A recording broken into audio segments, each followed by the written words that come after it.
ल यो लज्जावती झारलाई हामीले यसो नमस्कार गर भन्ने बित्तिकै नमस्कार गर्छ। हेर्नु त यो कसैलाई थाहा छ, यो गाउँतिर जन्मिनु भएको हुर्किनु भएकोहरूलाई त थाहा छ। सहरतिर काठमाडौँ सहरतिर बनेहरूलाई यसको बारेमा थाहा छैन होला। किताबमा त पढ्न पर्छ के अरे। यसलाई के भन्छ इङ्ग्लिसमा? यसलाई टच मी नट प्लान्ट भन्छ के अरे के भन्छ लज्जावती झार भन्छ नेपालीमा चाहिँ। तर यसको फुल कस्तो मजा आउँदो रहेछ है। फुल त झुप्पा झुप्पा फुल्दो रहेछ लज्जावती। काँडा पनि हुन्छ यसमा।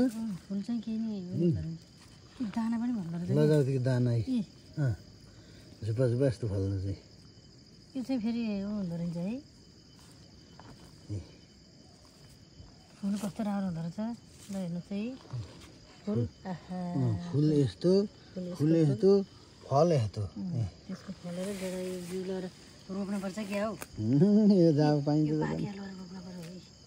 यसको बिउ मैले लिएर जाने है काठमाडौँतिर। जता नि पाइन्छ। खै उता त्यता देखेन। यो हाम्रो गोर्खाको लज्जावती है। गोर्खाको लज्जावती झार लिएर काठमाडौँ गमला रोप्नु पर्यो। कसैलाई चाहिए सम्पर्क गर्नु है, मैले लिएर आउँदैछु बिउ। पाके यही गेडा हेर त। उम्रिन्छ त। यो उम्रिन्छ, यो लिएर गएर गमला रोप्नु पर्यो। यो नौलो हो, काँडा पनि छ।